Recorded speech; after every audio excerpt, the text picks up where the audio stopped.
thank you for allowing the Mentoring Club to partner with Dating TV and this Asian Americans Network room on Clubhouse. So for those of you who are not yet familiar with the Mentoring Club, we are a nonprofit organization, and our mission is to provide a mentoring community for aspiring and seasoned leaders. Anywhere in the world, we help working people find mentors who can guide them to develop the skills they need to achieve their career and life goals. We help mentees fulfill their goals through meaningful work that creates positive impact in the world. We believe in meaningful work because when we know that we're doing meaningful work, then the leaders in us come out, and that is what we would hope to help our mentees find for themselves. And as they become successful leaders themselves, we want our mentees, or our dream is that our mentees will also become leaders to others and mentors to others. So back to you, Hong and Sandy.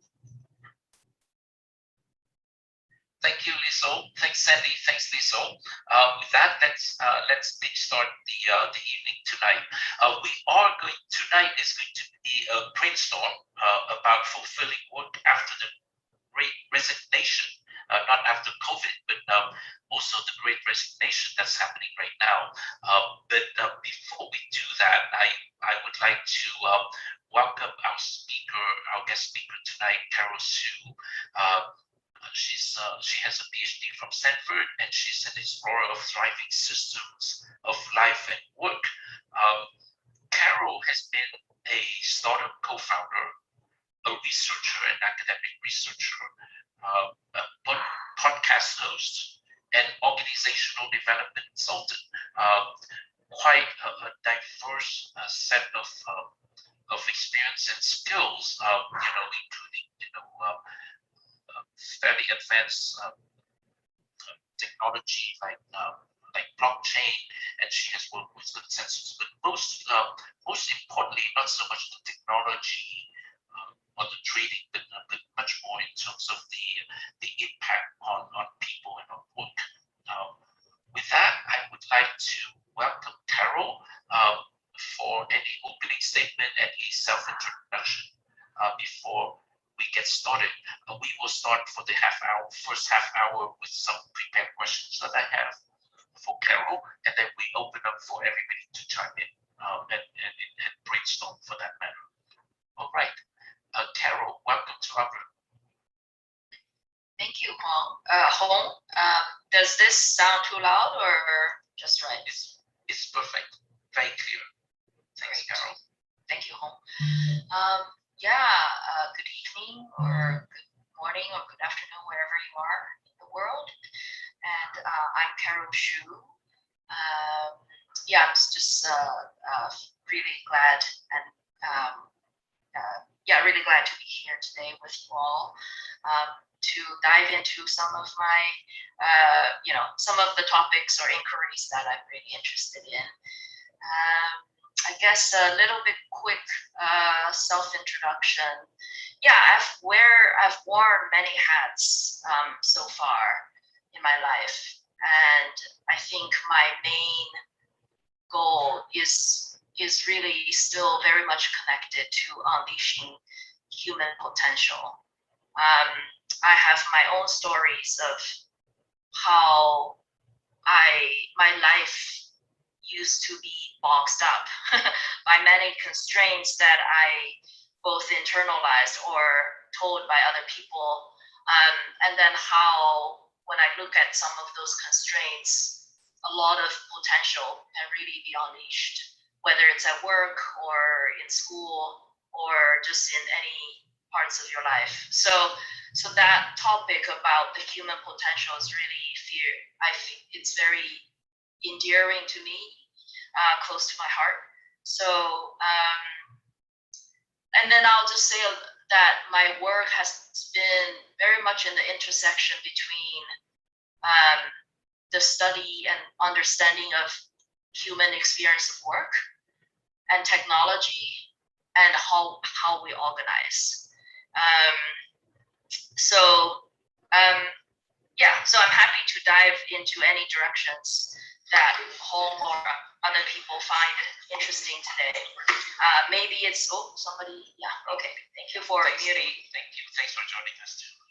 Okay. Yeah. Go ahead. Yeah, whether it's about fulfilling work experiences in the backdrop of the Great Resignation, or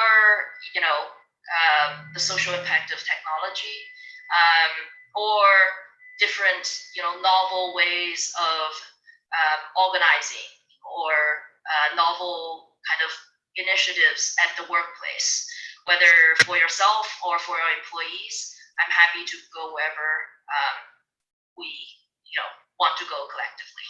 I'll stop here. Great, thank you. And I do want to also welcome Cindy new to our room here, and Professor Xiaohua, professor at USF, who's joining us tonight. Yes, like I said, I will invite everyone up to the stage and invite you to participate fully in the second half. Thanks for joining us. All right, Carol. So, by the way, for those of you who want to follow further, if you follow my profile, I do have some links to the kind of work that Carol has been doing in terms of improving innovating and improving the workplace. All right. My first question now for Carol is this. Please share with us your experience, with the interaction between people, work, and technology. I think that's your focus.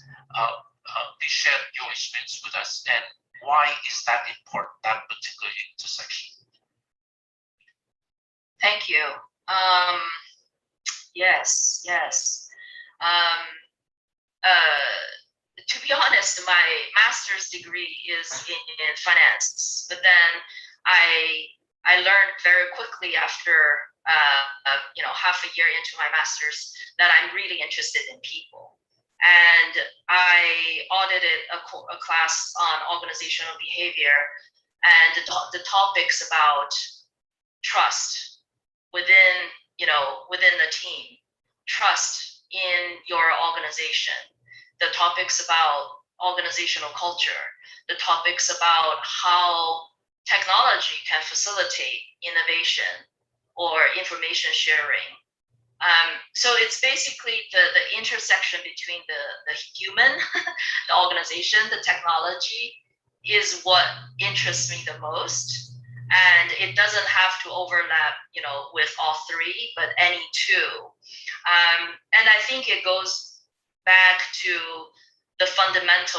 my fundamental belief is a human-centered design. Whether you're designing the work or you're designing technology, it has to go back to, is this hindering human potential, unleashing the human potential, or is this helping? So that's why the intersection is what's interesting. What's the most interesting to me? Not the technical. Like I studied at the management science and engineering department at Stanford. I remember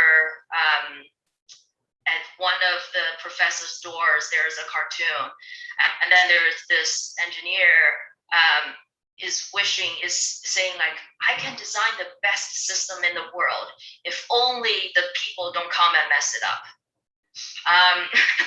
So that is oftentimes people tend to separate.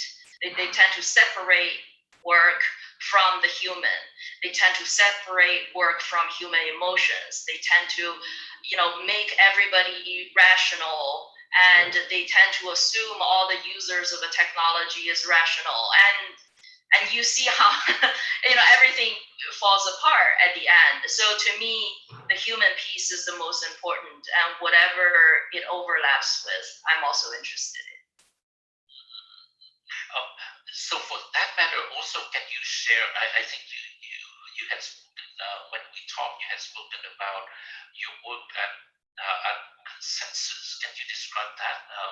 Does that have to do with the user journey or user trust?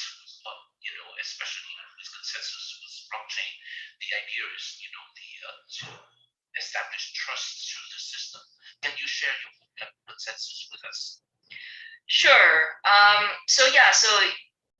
My work at Consensus as a research scientist, I studied both. I kind of worked at both the external facing part, which means I studied the social impact of blockchain.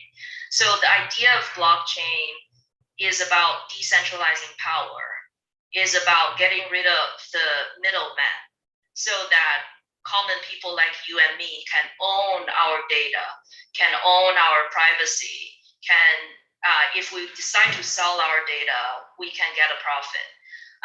It's basically an idea that is intended to empower people. But then, that's a good idea. It doesn't mean that it will be adopted this way. It doesn't mean that, when you implement it, it won't, be distorted or it won't be co-opted by the powerful and the rich. That's all possible. And so part of my job at Consensus was to study how technology, how specific blockchain projects are they actually empowering the communities or the population they said they would. So one of my project was about, a local currency to help the local businesses to compete with, stores like Walmart or Costco. So how do you use this technology to really make local businesses collaborate to build more trust? So projects like that. And then the other part of my job is actually internally, because we at Consensus really believed in decentralization. So are we going to have a common corporate structure? Like, are we going to have a CEO at the top, and then the CXOs, and then the middle management, and then the frontline workers? Are we going to repeat that structure that is inherently centralizing power? So the answer was no.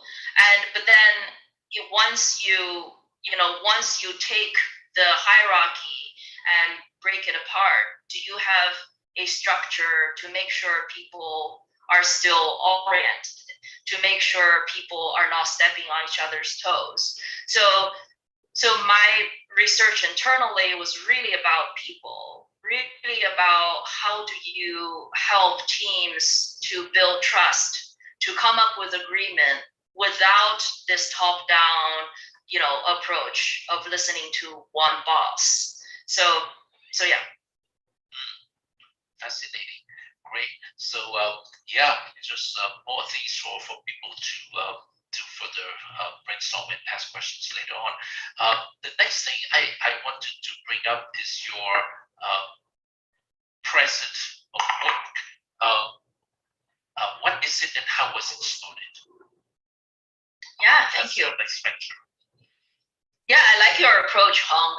You kind of are unfolding the carpet envelope to sprinkle, different aspects of my work and life, and this way later on, people, if whoever feels interest in whatever topic can just surface that's wonderful. I appreciate that. So present of work, that's actually, speaking of the Great Resignation, I didn't intend that way, but now that I look back, during the pandemic, before the pandemic, I was partially at a startup that is promoting a alternative currency. Instead of using money, it uses time to help communities to bootstrap resources. It's called time banking. So it's kind of like a global movement. So that was part of my job. And then the other part was with a consulting agency to actually introduce more mindfulness-based practices into organizations, to really help people unleash their potential from within, from EQ, from mindful practices. So that those are kind of two two parts of my work life. And then when the pandemic happened, the consulting company before was doing a lot of in-person training. So that business basically went down. And then the startup, because it's in the field of social impact, all of a sudden investment froze in that point. So then I did definitely had a, probably like many people, had a panic moment, both because of the ongoing pandemic, but also, what about my career? What is next? But what happened was really interesting was, I think it was in March or May last year. Yeah, March last year. I noticed that my career, I have been kind of withholding a lot of who I am and what I really want to do in my work. Just because I somehow believe that the world is not ready for what I really want to offer. The world, probably businesses and organizations, may not want to pay for mindfulness-based practices, for example. People might think it's just like, too fuzzy and, too heart-based, not gonna help you make the bottom line, not gonna help you earn, dollars. So part of me always is hiding that part, the part that really want to deepen adult development, like lifelong learning at work. And I just didn't think that employers or individuals are willing to pay for it. So I've been kind of hiding that part for a long time before, all the way till pandemic. And then when pandemic happened, I'm like, hey, I couldn't really do what I'm doing right now. Why don't I just put my wildest wishes into the world and see what's coming back? And so I started a learning circle that is asking a question of how can I make an okay livelihood by doing something that I truly want to do, rather than just trying to cater to the market demand. So that learning circle led to actually the current collaborators, 5 collaborators. Now we've been collaborating for more than half a year, and we just co-founded this company called The Presence of Work, which is we want to help our people like us and organizational leaders who actually care about unleashing the human potential. Instead of looking for the future of work, we help them to look at how to unleash potential in the here and now, in the present moment. So that's the meaning behind the name, The Present of Work. And we do facilitation, leadership coaching, event facilitation, community facilitation, and then developmental consulting. Fascinating. Two things. Two questions that came to mind. One is how a little bit about the process of how you met and got together, right? To be on the same page, to share the same value, have the same goals with your co-founders. You have 5 now, which is a fairly big number to start out. How did that happen? Can you share with us a little bit that particular journey? Yeah, it is.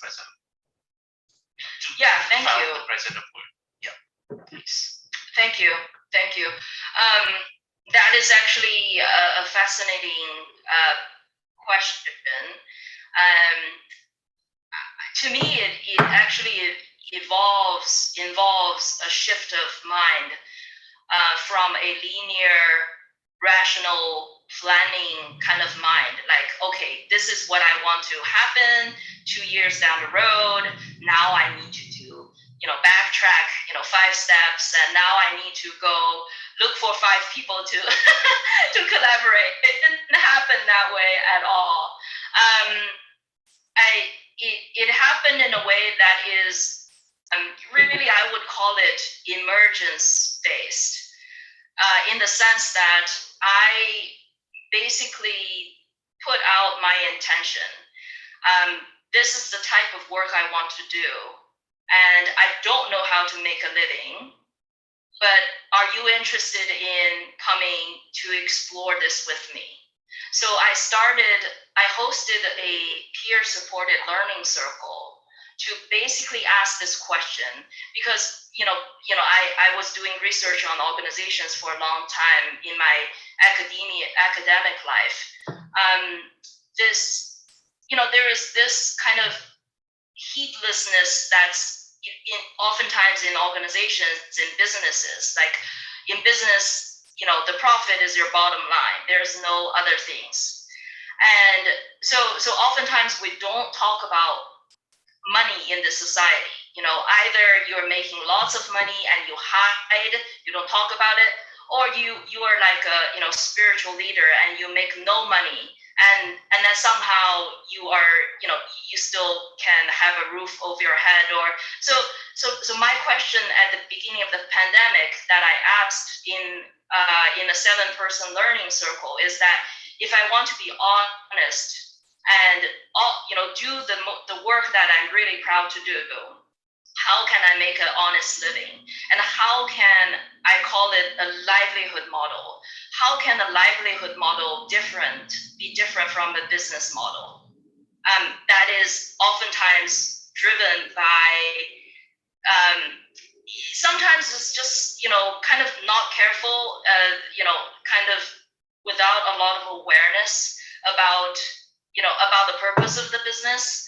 So I was calling for more kind of awareness-based business models, basically. And when that learning circle started, people showed up, and people are like, yeah, we want to explore the answers too. So we started experimenting actually with money, with our relationship to money. We started to talk about our relationships to money, and then all the way to like, oh, what if we do a business together? And we started brainstorming. We started, because we're all like organizational designers and organizational consultants. So we're just like having a great time geeking out, like, oh, in Denmark, there's this consulting company, they do it really differently. And then in the US, there are some case studies. And so what can we do? So basically founding this company of the President of Work basically becomes our sandbox to really experiment innovative ideas, both create businesses as well as to help other businesses. Right. Yeah.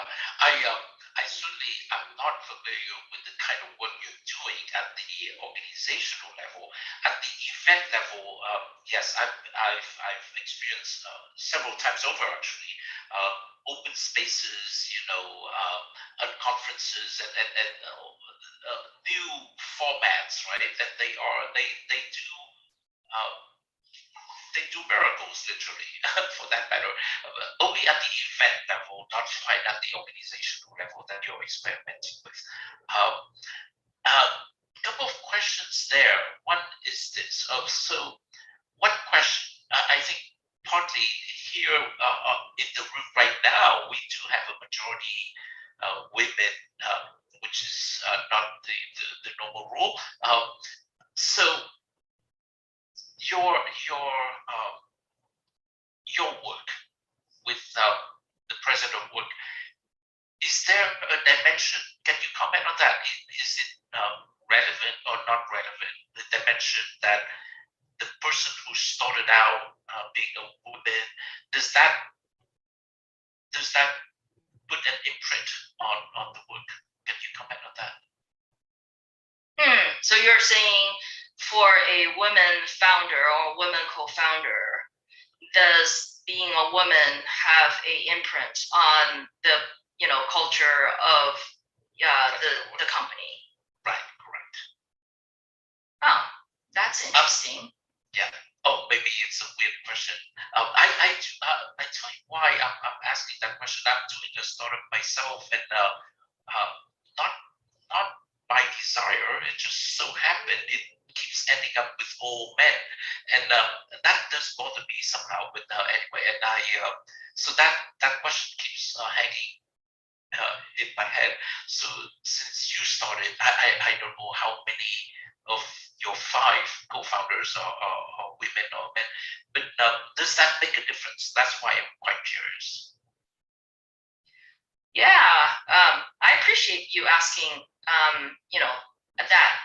The question. Yeah, because I think these days this U.S. culture is so politically correct, and people are afraid of asking questions related to their identity, whether it's sex or race or sexual orientation or whatever. But I really appreciate people actually just talk openly about that. In terms of my team, we have a pretty good balance between men and women.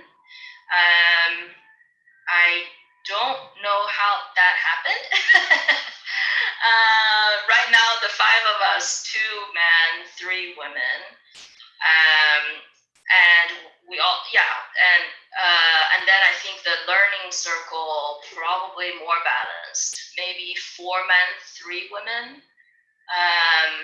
When we first started last year, and it's interesting that you ask about women. These days, I'm actually co-hosting a global learning circle for women leaders, and actually one theme that keep coming up is this, what we called the feminine principles of leadership, which sometimes seems to be the opposite of the current dominating kind of paradigm of leadership. Oftentimes we associate leaders with control, command, masculine, and confidence by the volume of your voice, and so and then it turns out that actually there is really different alternative possibilities to lead in ways that is actually more inclusive.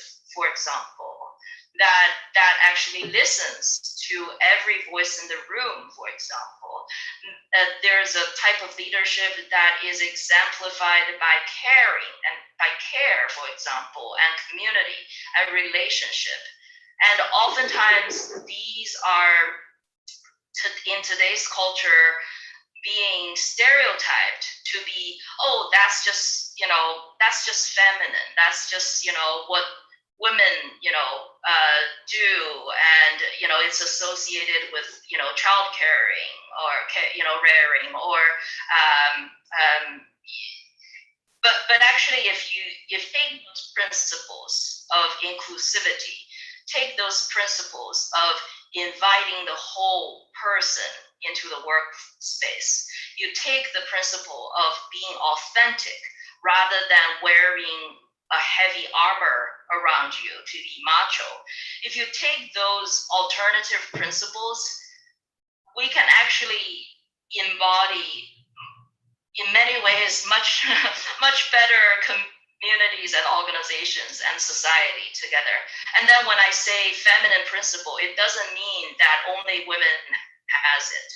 Actually, I think we all have masculine and feminine principles in us. It's just, what do you choose to embody and exhibit at workplace, for example. I see actually many women leaders are trying to hide their feminine energy and hide their feminine part in order to so-called look the same as their male colleagues. but I think there's a lot of potential that is being blocked right there. There are many ways that the feminine energy can lead, whether it's in a man or a woman. Yeah. So with that, I want to look back to the Great Resignation, right? So that is a major wave that came upon the world, not just the U.S. but the whole world for that matter. And what companies have found out now is that to truly succeed in attracting the talents that they could attract, now people are learning that what's important for people now are things like work-life balance, the culture of the company, right, of the workplace. Growth is their growth. D&I, you mentioned diversity and inclusion, that's important to people. Giving back is important for them. So they really assess the company and its culture and what's going on in the company before making a decision. And that bears on people's decision now in joining companies. So can you comment on your work, with the learning circles and your work with President of Work with regards to those aspects? Maybe now people are groping for new approaches and new ways to deal with things that would be attractive to the new generation of talents. I just checked earlier today. There's a record high 20 million people who voluntarily left their jobs since April.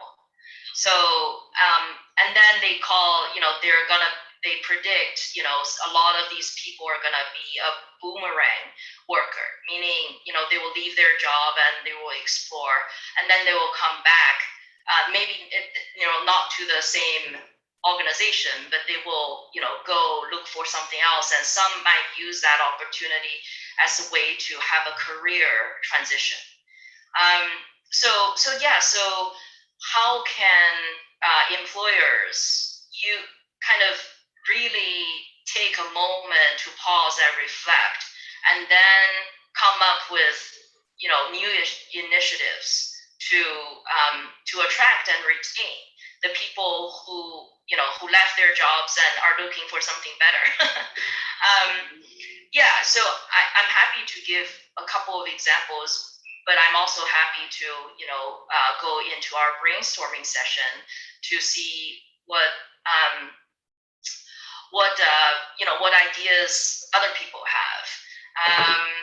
So for example, I'll just maybe give go. Yes, absolutely. Yeah, definitely. If you can give an example of an engagement and the outcome, something like that, so to give us some concrete anchors.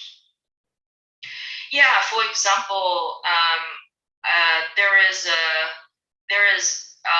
I can think of two examples. Maybe I'll give one quick one, which is a real estate company that we're working with. And the challenge there is the two founders are kind of in their 40s, 50s, and then their teammates are in their 30s and 20s, and then the founders would describe. They say, we don't quite understand the new age, like working mentality. I think that's their nice way, polite way of just saying that, the millennials, they are not motivated, they don't have good work ethic, and But, we're in the process of inviting the founders to look deeper, and inviting all parties on that team to look deeper. And a lot of times is that they don't really have a good way to communicate with each other what they really need. I think for the younger generation, they really want to have a good balance of the meaning of their work as well as the income. Like the income is no longer the most important factor. And so they are raising a lot of needs about work-life balance and how to grow, not just financially, but also their capability. And I think oftentimes the older generation, that the founders, they don't quite get it, but then they don't know how to communicate. So a lot of times our job is not necessarily to invent something completely new for a workplace. It's really trying to to help people dig deeper. We sometimes we organize like 2-day retreats for the team to really kind of take a break from their day-to-day, because oftentimes they get stuck in their day-to-day communication, and they have conflict, and then they attribute to personal motivations. But actually, really, if you invite people to pause and really reflect together, you actually hear the stories you never heard, the context where the younger generation is coming from, for example. So our work oftentimes is not to invent something new from scratch, but to really understand the needs of everybody on the team. So that's one example. We're actually helping them to redesign the roles in the team, and then to help people really realign, their roles with their purpose, with the team's purpose, and to go from there. And then another example is a nonprofit organization. It's actually a Jewish synagogue. So I was actually surprised when they approached us, because then they say during the pandemic there's a lot of burnout, and there is a lot of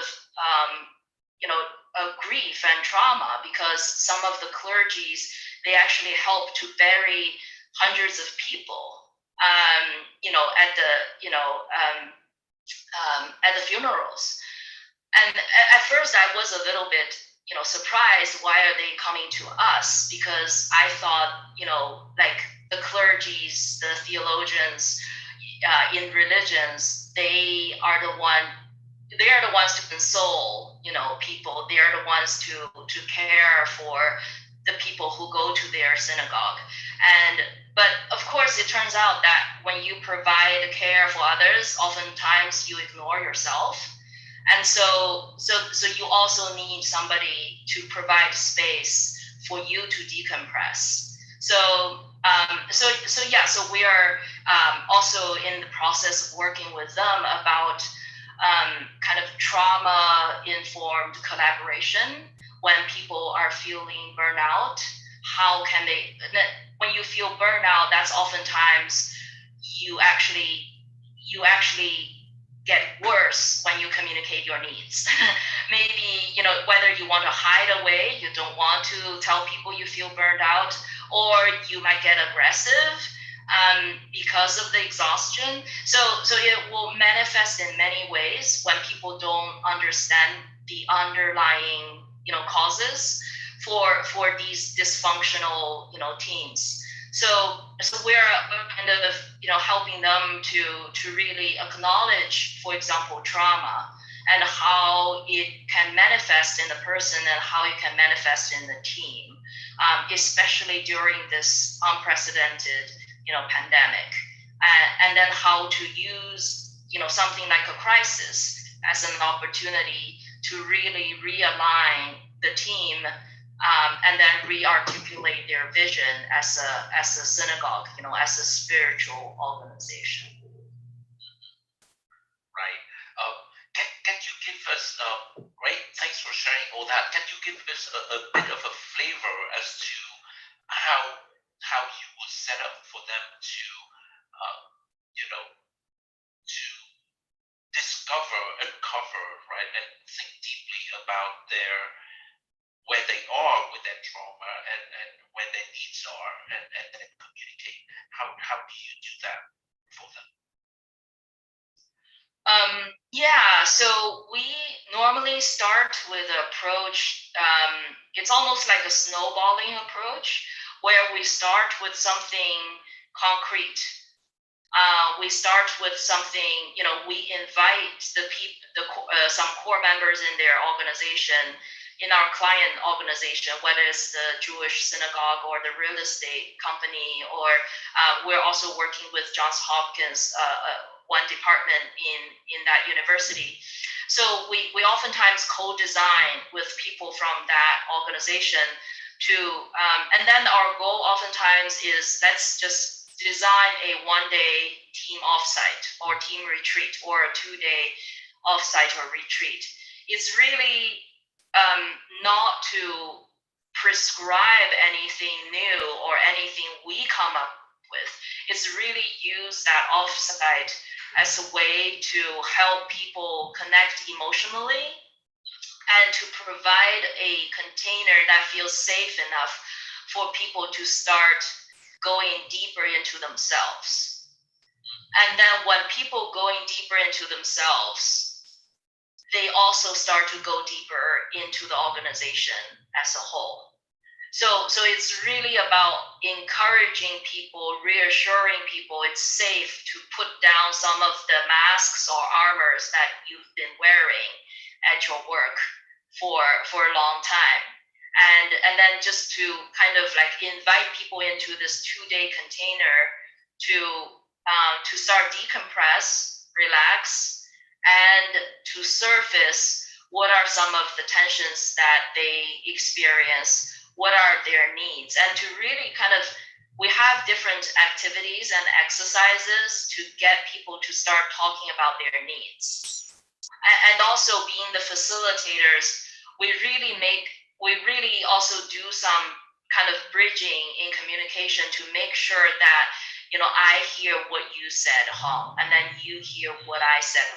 So there is a lot of listening exercises and listening skills that can be done during, a two-day or one-day offsite, so that we kind of sow some seeds for the kind of culture we want to help create. And then after that, we will have follow-up group kind of sessions or peer-supported learning containers inside the organization to help strengthen. It's almost like muscles. It's helping a team to acquire new muscles of listening, for example, new muscles of communication, for example, and new muscles of being creative together, and then being able to experiment with something. So we are not necessarily just teaching them ideas and tell them what to do. No, that's definitely not what we want to do. We want to really help people see the treasure and the potential they already have, and then amplify it, help them to use that and put that into actions. Right. Beautiful. Yeah. So I think a lot of all this is new to most people. I think it's unfamiliar and new sounding at least. Yeah, thanks for sharing that. So with that, I'm about to open the room. So definitely we are coming out of, I think certainly the great resignation came from the stress and the change of the COVID lockdown, right? And the major stress that people got and the isolation made them think and therefore trigger for them to take decisions that were not there before, that are new decisions and new behavior. And so coming out of it, I think new solutions are going to be needed because the old ones clearly did not do the job. All right. So with that, I'd like to ask my co-moderator Sandy to reset the room so we can start opening it up for brainstorming. Thank you. Thank you, Hong. Hello, everyone. Welcome to Asian American Networks. So from now, we're going to open Q&A. So please feel free to raise your hand, and we are going to unmute your microphone and give you the opportunity to have the question or echo and make the comments. Thank you very much. So we recommend you to mute your microphone while other guest is talking and wait your turn. So please follow us by clicking the green house beside the club logo. So you will get the event detail information after we post it each time. So this is Sandy. I'm done speaking and pass the microphone to Hong. Thank you.